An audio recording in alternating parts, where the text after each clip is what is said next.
it's professionally part of your job to be a little bit optimistic. Oh, I mean, I firmly believe that cynicism is a political project of organized capital and the far right, right? Mm, That when everyday people are cynical about our ability to change our conditions, they win. When we feel like I'm just a schlub floating in this world by myself, and my job is to just put my head down and get through my day, they're able to run the tables. But right. when we actually believe that we are agents, that we're not just subject to things that happen to us, some far distant away billionaire or whatever, or system just makes decisions in our name and then we're just subject to them, but that we are actual agents that could create change, number one. And number two, that we're stronger together. uh, that is their biggest fear. So Yeah. that is, I have grounded optimism. It's not like Pollyanna-ish. I'm an adult that lives in the world that everybody else lives in. I understand how stark the conditions are, how hard things are for our people. But I also, on the flip side, know that under the worst conditions, when everyday people come together, that's how we, like, this is a country that was founded on genocide and slavery. And it was the resistance of indigenous people, resistance of under enslaved African people, that led to us shifting conditions fundamentally. It was the Right. resistance of working people through labor unions. So I know that, and that is how I ground my optimism, because I know our Yeah. agency. I didn't mean to accuse you of that. I'm sort of jealous of that. And that's why I think a lot of people appreciate you and your work, and obviously what Working Families Party does. And I want to talk more about that. But Yeah, first of all, like, how are you feeling a week out, given that the election in all of these swing states is so close, yeah, somehow is still close, even though, day after day, Donald Trump and his cronies show their full ass about who they are, as we saw with this rally the other day. yeah. So, but how are you feeling? Okay, well, I'm on the ground. Like, I am online, but I'm also outside, right? Yeah. So Yeah. I just left nice town, North Philly, with working class Black folks in um, barbershops, talking to some men at early voting lines where there was just like a line around the corner with just a diverse set of folks who were like taking the time out of their day in order to make sure that their votes are counted.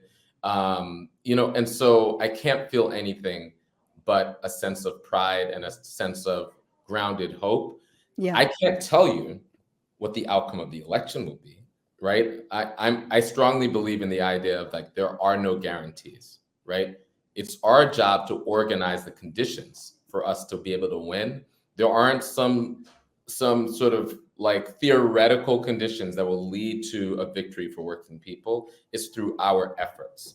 Yeah. And so to that end, I never get involved in the electoral sort of prognostication. And the thing that I can tell you is that things are going to be close, which Yeah. is why, if anybody who's listening to me, you're feeling anxious, my prescription is don't scroll. It'll only add to the anxiety. Don't look at any polls, because the polls will tell you within the margin of error that it's close. It might say that one candidate is up by 2 or another candidate is down by 2. But all it's telling you is that it's going to come down to how many people we talk to between now and election day. So my remedy for the anxiety that you might be feeling is to pick up a clipboard and talk to voters, right? And so, organizations like the Working Families Party, and there's other organizations like Seed the Vote, and a number of organizations, we have the ability to put you on a door or phone bank, or so that you could communicate with voters. And that is transformative. That helps metabolize all of this anxiety into something grounded, right? I love Talk to that. working class people. I love the metabolizing the anxiety, because like there are door knocking operations locally, nationally that you can join last minute. There's also still funds for that. We just talked about I just talked to Greg Palast on Friday about the amount of voter suppression already underway. We've seen, ballot boxes burned in some counties. I think a lot of the violence that we saw, frankly, in 2020 is only gonna, you know, increase. And I think the other thing that Greg was reminding me of and reminding all of us of is it's happening in the South, and it's happening specifically to Black and brown voters, but specifically Black Americans. And you see there was a woman, I can't remember where she was. She's wearing her poll tax, a picture of her poll tax on a shirt while she was going to vote. Basically, like, I used to have to pay money under Jim Crow laws. And they were all like, it's 1960, 1960, 1960 in order to vote. And I had to make a decision on whether to feed my family or whether to vote. So the fact that, like, again, like, the amount of right wing violence, that is the modern day KKK, truly stems from a backlash against the civil rights movement and the mere fact that Black people are enfranchised, like, have the right to vote in this country. So I feel like that's always very grounding in a moment like this. Mhm. But let's be real, right? I think Kamala Harris, when it comes to a progressive base, has, in the words of Naomi Klein, sort of let us go. There hasn't been a lot of overture. I would argue even you saw more overture in the Biden election and his campaign as he met with Bernie Sanders and he knew he needed these young progressives. We're not seeing the same thing. And I don't know, what do you make of that? It seems like the campaign's very much banking on, like, the center, running on abortion rights to appeal to suburban women. Um, I mean, you can problematize that, or just give me your thoughts on it. I I want to say a few things. So the campaign has two duties. One duty, because we're in a fight against fascism, and this is, I think, historically relevant. Whenever we've had fights against fascism, you want to organize a popular front that includes everybody. So I don't begrudge anybody who's organizing against a fascist threat, an authoritarian threat, to organize everybody, including people that I disagree with on just about everything, except the idea that we should not be in some sort of a white Christian nationalist, like, authoritarian state, right? So that's one. And so, but the second duty that the campaign has is to focus like a laser and to make the argument to working class people, right? To make the argument grounded in the conditions of the working class and to us. And we've done a whole lot of data to back this up. The argument to working class people is essentially is class war, right? Is essentially telling the story, the very true story about the fact that when we wake up every day, our job is to fight for renters and tenants against the hedge funds that are sucking up single family homes. Every single day, if there's a strike line, our job is to be on the side of the strikers and the workers against the CEOs and the corporate bosses. That is our job, right? We're telling you who we're standing up for and who we're going to fight against, right? And when elected officials show up in that way, that enables them to be able to capture the the frustration and as well as the commitment of working class people.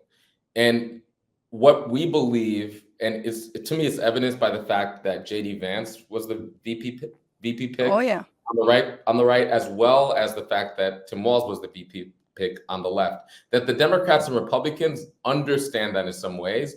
And if you look at the RNC through these cultural appeals, like I like to call it, sort of like Hulk Hogan populism, right? It's like Hulk Hogan ripping his shirt off. It's like, we're with you guys. We won't deliver on anything concrete in terms of material benefits, but we're with you guys. And the Democrats, I think, through some efforts, have attempted to show that. And when you look at the policy program, they made efforts through policies to demonstrate concretely, like, look, we're gonna give you a $6,000 child tax credit and a $50,000 tax credit on building a small business, or a $25,000 credit for for the ability to buy a new home or for a down payment. I mean, it's payment on concrete, right? right now. But that all of those policies need to be hung on a story about who you're fighting for and Yes. who you're willing to fight against, right? And we believe that the closing argument to working people needs to be that succinct. So I can't tell you what the data that the campaign is seeing, but for us, we believe that whoever is able to make that closing argument for working people is best positioned to win this election. And I can Yeah. tell you what we're doing. Yeah. Again, we're on the streets. We've already knocked on more than 1 million doors across all the swing states, and we're continuing to reach people, especially cross-pressured people, because the quote-unquote undecided voter is very diverse. It includes a lot of people, right? And includes people who have been part of the traditional base. It's very racially diverse. It's gender diverse. And we're talking to those folks, and what we're laying out is an argument that doesn't center Kamala Harris. Her election is a piece of it. Her election is an essential piece of it, but it doesn't center Kamala Harris. It centers us, our families, and then the day after election, hopefully when we're successful, what we're willing to organize for, right? So I don't put any faith in the Democratic Party or any of their politicians, right? I ultimately put faith in our ability to organize, and we need to soberly assess what our ability to organize is after the election so that we could contend for governing power and we could contend for what the agenda looks like, right? Yeah. And we should not have any illusions about it because organized capital and their lobbyists, they plan to do that as well. And in many ways, they're situated and have more capacity to do that, right? However, again, we have to challenge cynicism. If we believe that it's all sewn up and because they have these capacities that there's nothing we could do, then we might as well just sit out everything.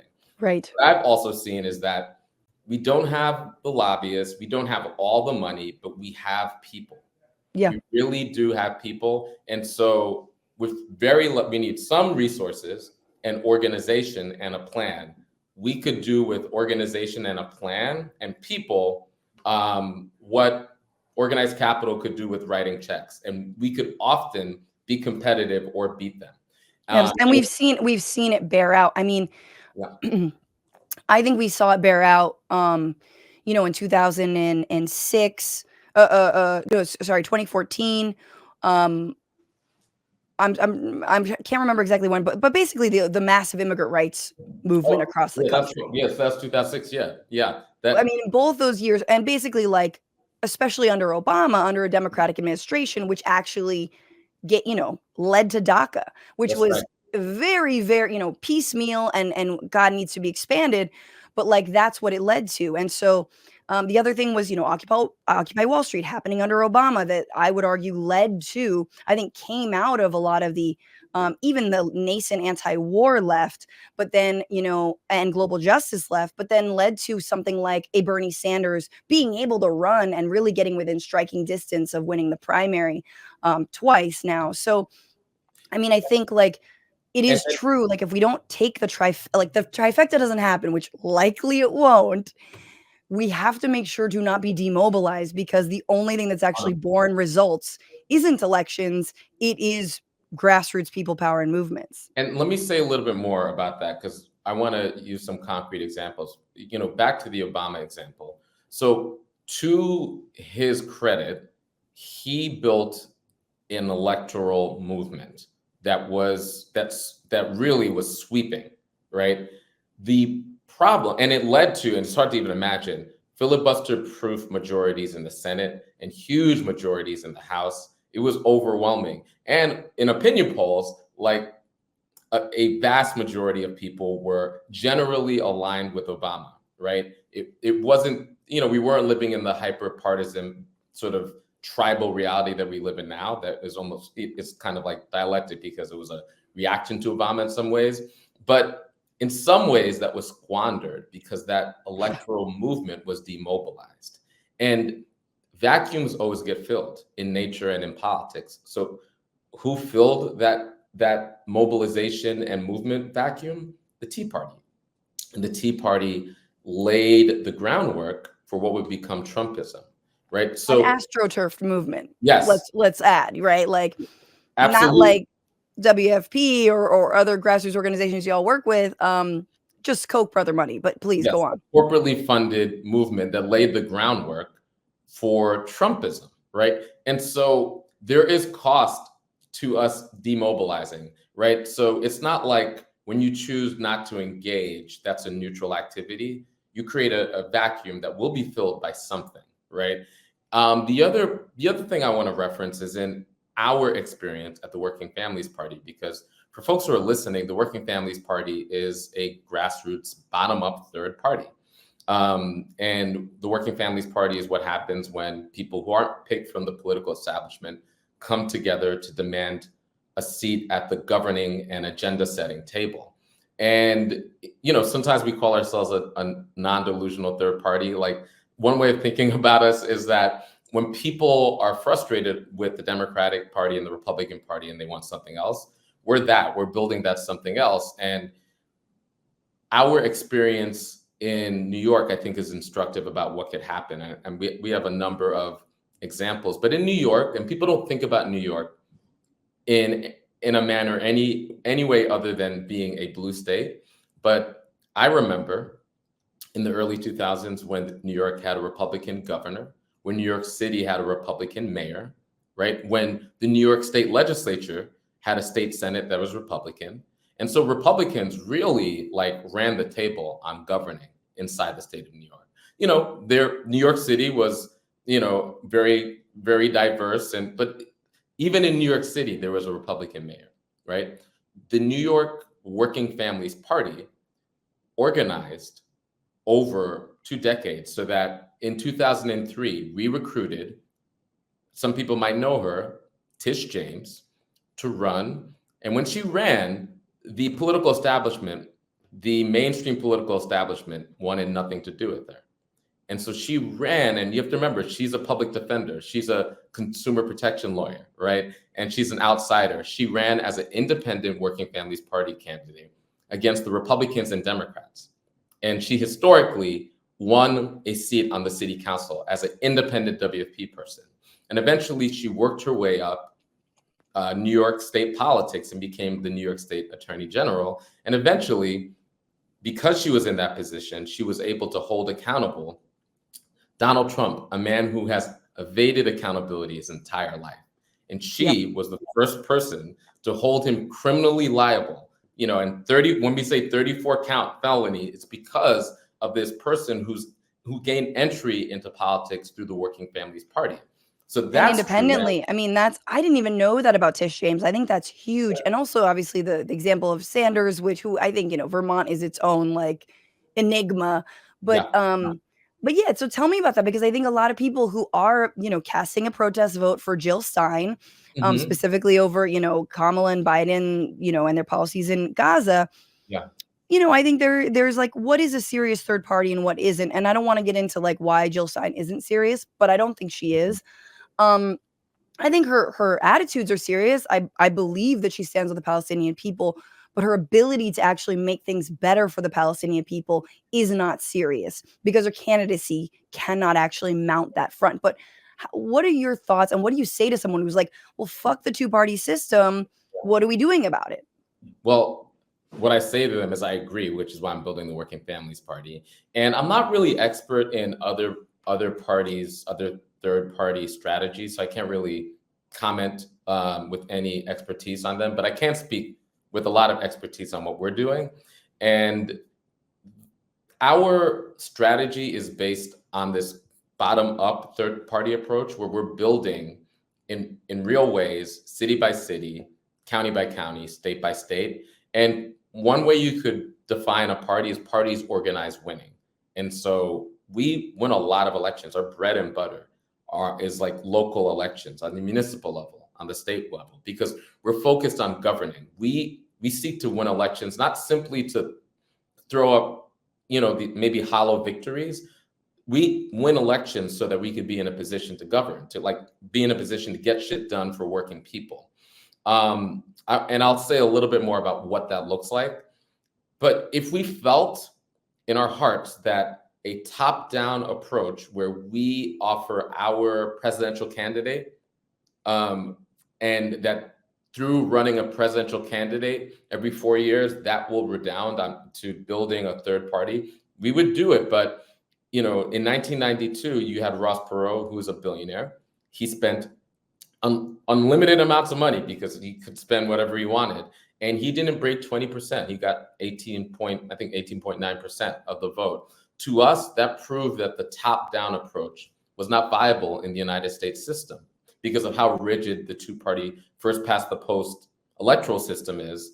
And so we need another strategy to break it. And so we've been working on that strategy over 26 years, and we have the cuts and bruises to prove our strategy to be a viable strategy. And so what do I mean by the fact when I say that we organize winning and we try to translate those wins in concrete ways? So take Philadelphia, for example. Over the past 6 years, we've organized the Working Families Party into a governing sort of posture in the city of Philadelphia, where we recruited Kendra Brooks from grassroots. She's a grassroots organizer based in Nicetown. And so she's already accountable to the movement. She's accountable to a ethos of grassroots organizing. And she didn't wake up one day and decide, oh, I want to run, right? She came out of a collective strategy about how we as a movement, as a community, were going to make sure that our issues were reflected in city council. And so we ran her. You to run as an independent. Did you run her as a WFP candidate?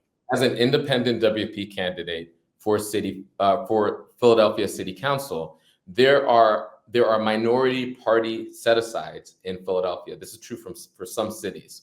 And so we reasoned that in a very blue city like Philadelphia, that there were more people who would identify with the politics of Working Families Party if they knew we were here and we were viable than the Republicans. And we were right. Sure.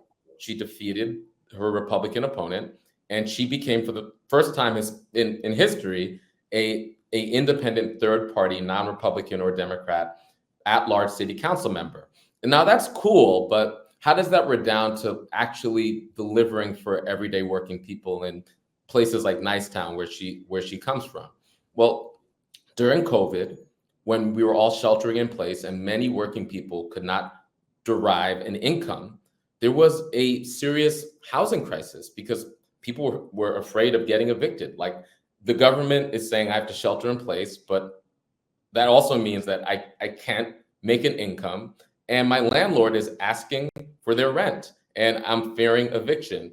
Well, she was able to organize her colleagues to pass a temporary eviction diversion program. So landlords couldn't just throw people out in the street. So fast forward to today, that eviction diversion program is now permanent. And as a result, even though there is a serious housing crisis all across the country, in Philadelphia has bucked trends, and the evictions are down 41% in Philadelphia because of that policy, which is brought to you by Kendra Brooks and the Working Families Party.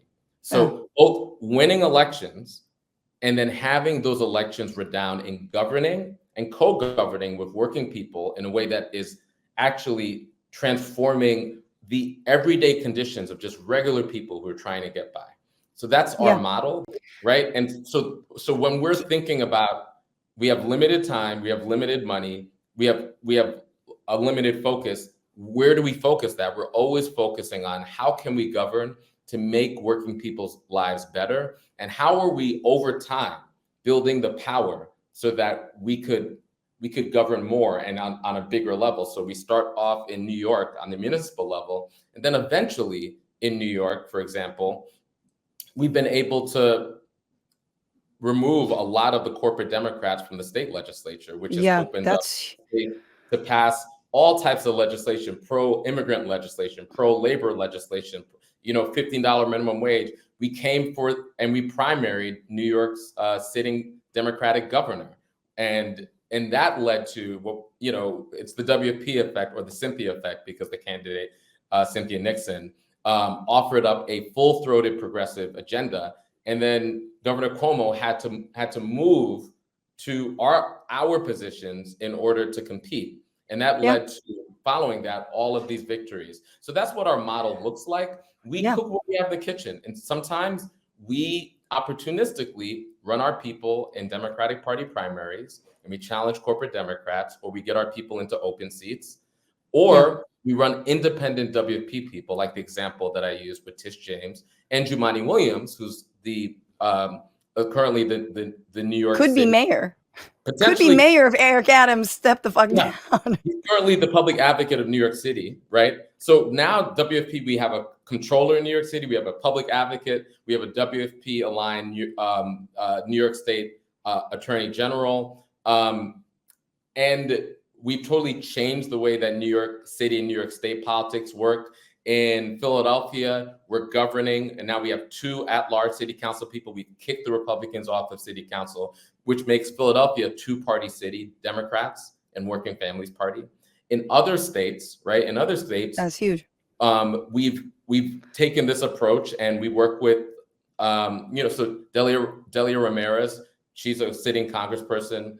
Greg Kazar is a sitting congressperson. Summer Lee is a sitting congressperson. What they all have in common is we built our relationships with them when they were on the municipal or state level, governing in real ways. And we supported a coalition that included labor unions and grassroots organizations that flanked them on the municipal level in Greg's case, or in the legislative level in Delia's or Summer's case. And then that coalition stayed strong with them in Congress, right? So we are practicing what people's governance looks like, and it's not linear, right? So when we build steam, then organized capital and the far right, and inside of the Democratic Party, a lot of the corporate Democrats, they try to come for us. It's a game of chess. What's going on, Frantifa? If you haven't already, subscribe to this channel right now. Hit that button. And also, you can become a patron and support the show every single week. Get access to bonus episodes and exclusive merchandise. Patreon.com/Bitchuation Room. Do it.